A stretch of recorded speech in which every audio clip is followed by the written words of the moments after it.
સ્વામિનારાયણ વિદ્યાર્થી મિત્રો, ધોરણ 5 ની અંદર હિન્દીમાં આપણે તમારું નન્હા મુન્ના બરાબર નન્હા મુન્ના રાહીવાળી કાવ્ય આપણે જોઈએ છીએ, જેની અંદર આપણે સ્વાધ્યાય અને અભ્યાસ બંને કમ્પ્લીટ થઈ ગયા છે. હવે સ્વાધ્યાયની અંદર આપણે છેલ્લો તમારો ક્વેશ્ચન છે કે પેજ નંબર પાઠ્યપુસ્તકમાં બધા 19 ઉપર આવી જાઓ. 19 નંબરના પેજ નંબર ઉપર છેલ્લો પ્રશ્ન છે. પ્રશ્ન 8મો છે કે इस गीत में बच्चे ने सिपाही बनकर देश की सेवा करने की भावना व्यक्त की है.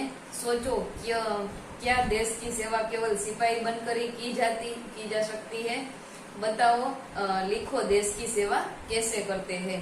હવે અહીંયા તમને એમ કે છે કે અહીંયા આ ગીતની અંદર જે છોકરો હતો બરાબર, જે બાળક હતો, તેણે સિપાહી બની અને આ દેશની સેવા કરવાનું ભાવના વ્યક્ત કરી છે બરાબર.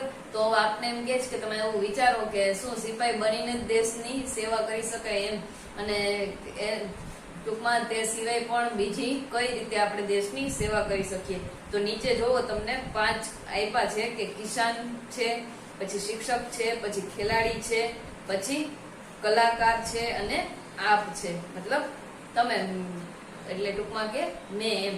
એવી રીતે તમારે હવે આ 5 છે તો એ કઈ કઈ રીતે સેવા કરી શકે દેશની તે આપણે અહીંયા લખવાનું છે બરાબર. તો આપણે શરૂઆત કરીએ પહેલા કિસાનથી, કે કિસાન બની અને આપણે દેશની કેવી રીતે સેવા કરી શકીએ બરાબર. પ્રશ્ન છે 8 ને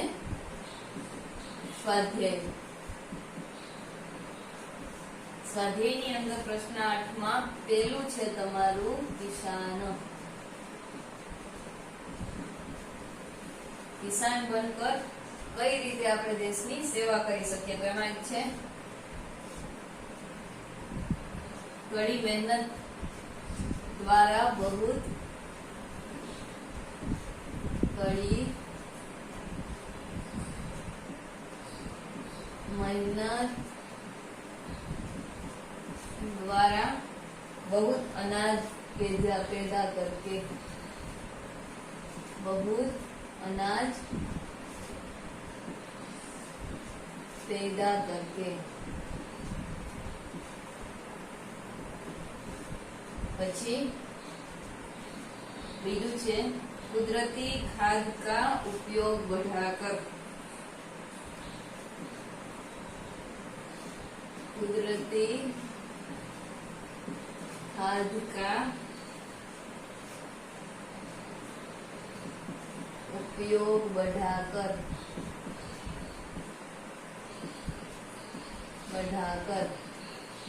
बराबर. અને ત્રીજું છે કે કૃત્રિમ खाद व दवाइयों का उपयोग कम कर दवाइयों का उपयोग कम करके.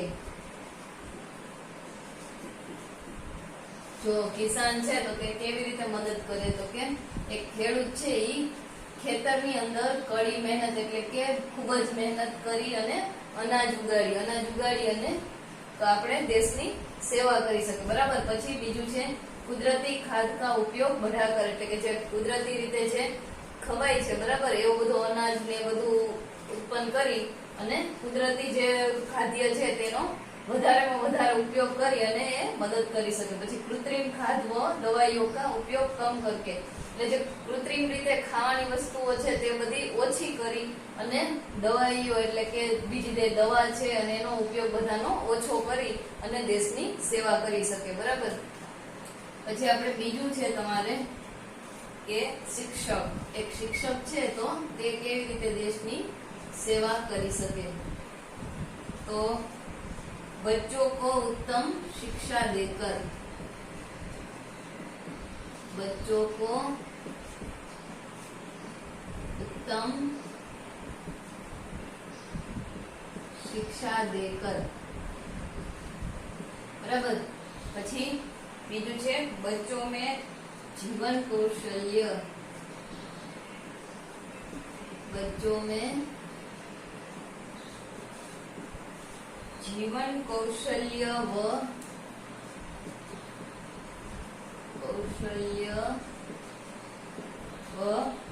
જીવન મૂલ્ય સ્થાપિત કર જીવન મૂલ્ય સ્થાપિત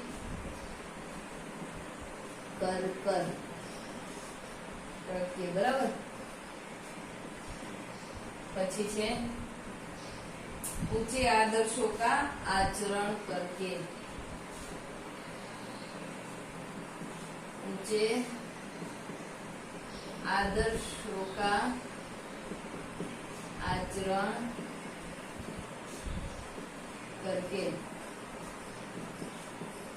शिक्षक છે તો કે કેવી રીતે મદદ કરી શકે તો કે બચ્ચો કો ઉત્તમ શિક્ષા દેકર એટલે કે બધા બાળકોને સારું ભણતર આપીને તે દેશની મદદ કરી શકે. પછી તો કે બચ્ચો में જીવન કૌશલ્ય व જીવન મૂલ્ય સ્થાપિત કરકે એટલે કે બાળકોમાં જીવન કૌશલ્ય એટલે કે જીવવા માટેના કૌશલ્યો અને જીવનનું મૂલ્ય એટલે કે જીવવા માટેનું મૂલ્ય સમજાવી અને પોતાની ટૂંકમાં દેશ માટેની સેવા પ્રગટ કરે.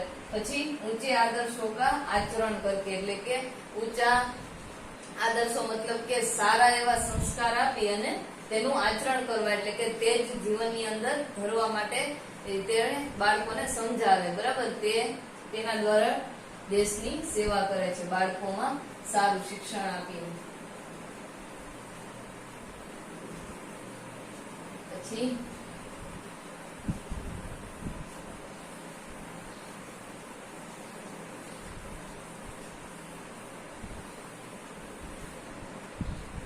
ત્યાર પછી આપણે જોઈએ તો ત્રીજું છે એક ખેલાડી.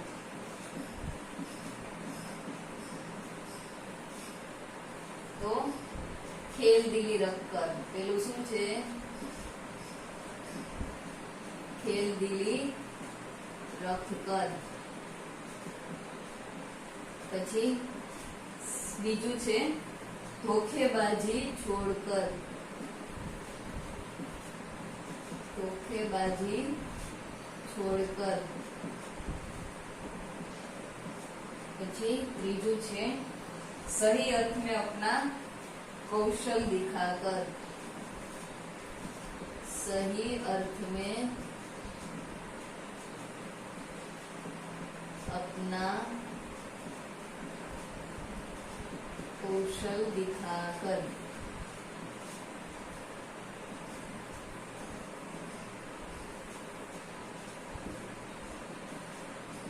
બરાબર.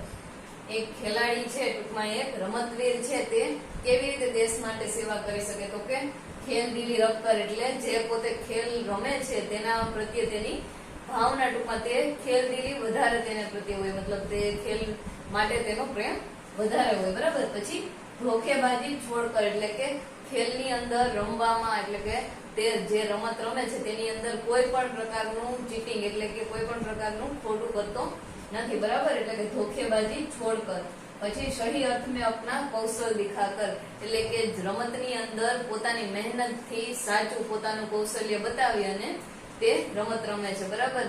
તો ત્યારે એક ખેલાડી છે એ દેશ માટે સેવા કરી શકે. જો તે ખોટું કરીને અથવા તો ચીટિંગ કરીને તો એ આગળ વધી જાય તો તે એને દેશ માટે સેવા કરી કહેવાય નહીં. પછી છે ચોથું છે કલાકાર. એક કલાકાર છે તો તે કેવી રીતે દેશ માટે સેવા કરશે તો કે આજીવન કલા કી સાધના કરકે आजीवन कला की साधना करके. પછી છે केवल अर्थ को एकमात्र लक्ष्य बनाकर केवल अर्थ को एकमात्र लक्ष्य बनाकर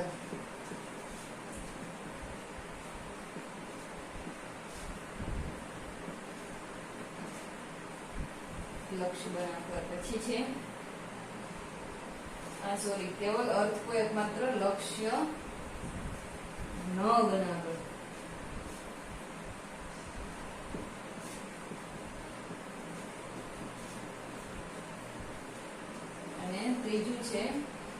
સકારાત્મક દ્રષ્ટિકોણ રખકર. સકારાત્મક દ્રષ્ટિકોણ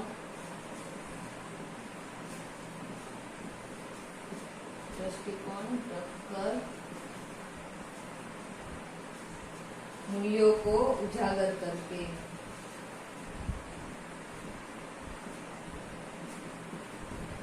मूल्यों को उजागर करके. तो હવે એક કલાકાર છે તે દેશ માટે કેવી રીતે સેવા કરશે તો કે આજીવન કલા की સાધના करके. મતલબ જે કલા તેને શીખી છે, બરાબર, જે કલા હોય તેમને ગાતા આવડતું હોય, વગાડતા આવડતું હોય કે કોઈ બીજામાં પોતે કલાકાર હોય, બરાબર, તો એ જે કલા શીખી છે તેની તે હંમેશા સાધના કરશે, મતલબ તેની પ્રેક્ટિસ કરશે, તેમાં ધ્યાન ધરશે, બરાબર, તેનું વધારે તેજ રસ્તા ઉપર તે રહેશે, બરાબર. એટલે કે આજીવન એટલે કે જીવનભર તે કલાની તે સાધના કરશે એવું જ, બરાબર. પછી કેવળ અર્થ કો એકમાત્ર લક્ષ્ય ન બનાકર. એટલે કે ખાલી અર્થ માટે, મતલબ કમાવા માટે છે, બરાબર, કે કઈ અર્થથી પોતે તે જે પોતે કલા કરે છે, જે શીખે છે, બરાબર, એ અર્થને એકમાત્ર લક્ષ્ય માનીને ક્યારેય તે આગળ વધશે નહીં. પોતે નિસ્વાર્થ ભાવે જે કલા પોતે શીખી છે તેમાં તે આગળ વધશે, બરાબર. એટલે કે અર્થને એકમાત્ર લક્ષ્ય નહીં બનાવે, કે ખાલી અર્થ માટે જ તે ગાય છે અથવા તો પોતે જે શીખી છે તે કલા માત્ર અર્થમાં, એટલે કે કઈક મેળવવા માટે જે કરે છે એવું નથી, બરાબર. પછી સકારાત્મક દ્રષ્ટિકોણ રખકર મૂલ્યો કો ઉજાગર કરકે. એટલે કે સકારાત્મક એટલે કે પોતે પોતાની જે વિચારસરણી છે એ સકારાત્મક રાખશે, એટલે કે હંમેશા પોતે જે કરે છે તે ટૂંકમાં સકારાત્મક એટલે કે સાચી રાખશે એમ. દ્રષ્ટિ પોતાની સાચી રાખશે અને મૂલ્યો કો ઉજાગર કરકે એટલે કે જે પોતે કરે છે તેને ઉજાડશે, બરાબર, પોતે જે કરે છે તેને આગળ ને આગળ વધારશે. પોતાની દ્રષ્ટિ છે એ હંમેશા સકારાત્મક સોચ રાખીને. પછી ત્યાર પછી શું છે તો કે આપ મતલબ કે મેં, બરાબર, તમે લખો છો તો શું આવશે આપણે અહીંયા મેં.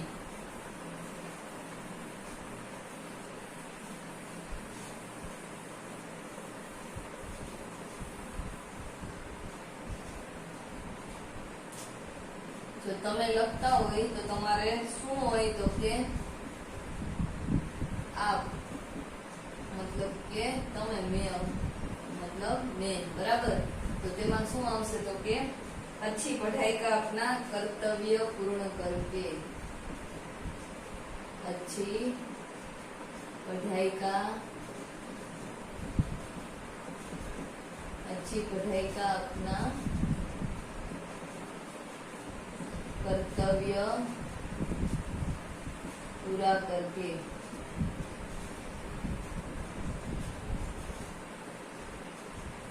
अच्छी ओके अच्छे गुणों का स्वीकार करके.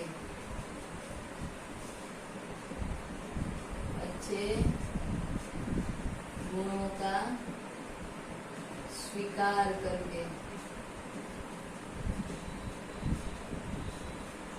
अच्छी तो के ऊंचे आदर्श रखकर और उनका आचरण करके. ऊंचे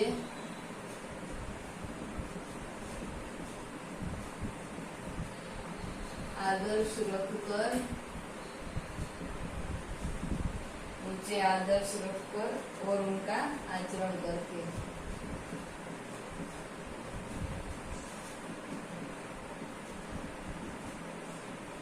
आचरण करके. પછી છે छोटी छोटी बातों का भी महत्व समझकर. छोटी छोटी बातों का भी महत्व समझकर. બરાબર. તમે જુઓ મતલબ તમે જુઓ, બરાબર, તમે દેશ માટે કેવી રીતે સેવા કરી શકશો તો કે अच्छी पढ़ाई का अपना कर्तव्य पूरा करके એટલે કે તમારે ત્યારે વિદ્યાર્થીઓ છો બરાબર તો તમારે સારી પઢાઈ એટલે કે સારું ભણતર કરી અને તમારે તમારું એ કર્તવ્ય એટલે કે એ કામ છે એ પૂર્ણ કરવાનું છે તમારું અત્યારે જે કામ મતલબ ભણવાનું છે તો એ તમારે સારી રીતે કરીને એ તમારું કામ છે એ પૂર્ણ કરવાનું છે પછી अच्छे गुणों का स्वीकार करके એટલે કે સારા ગુણો સારા સંસ્કારનો સ્વીકાર કરવાનો છે બરાબર ખોટા રસ્તે ચડવાનું નથી સારા ગુણો સારા સંસ્કારનો તમે જ્યારે સ્વીકાર કરશો ત્યારે એ પણ દેશ માટે એક સેવા જ થઈ છે પછી તો કે ઊંચે આદર્શ રખકર ઓર ઉનકા આચરણ કરકે એટલે કે હંમેશા સારા વિચારો રાખવાના અને તેનું જ આચરણ કરવાનું એટલે કે તેને જ આપણા જીવનની અંદર અપનાવવાના બરાબર સારા વિચારો હંમેશા રાખશો તો એને જ હંમેશા જીવનમાં આચરણ કરશો તો તમે ક્યારેય દેશ માટે ખોટું કાર્ય કરી શકશો નહીં પછી छोटी छोटी बातों का भी महत्व समझकर એટલે કે નાની નાની વાતોનો પણ મહત્વ હંમેશા સમજવું જોઈએ બરાબર કોઈ વાતને જવા દેવાની નહીં નાની નાની વાતને પણ સમજવાની અને તેમાં પણ આગળ વિચારવાનું બરાબર આવી રીતે તમે પણ દેશ માટે ટૂંકમાં તમારી સેવા આપી શકો છો એટલું તમારે બધાએ આજે જે આ તમારા 5 હતા પાત્ર બરાબર જેમ કે કિસાન એટલે કે ખેડૂતનું હતું પછી શિક્ષકનું હતું ખેલાડીનું હતું અને કલાકારનું અને એક તમારું હતું બરાબર તો આ 5 વિશે તમારે વ્યવસ્થિત રીતે તમારી પાકી બુકની અંદર લખી લેવાનું છે હોમવર્કમાં હું આપી દઉં છું અહીંયા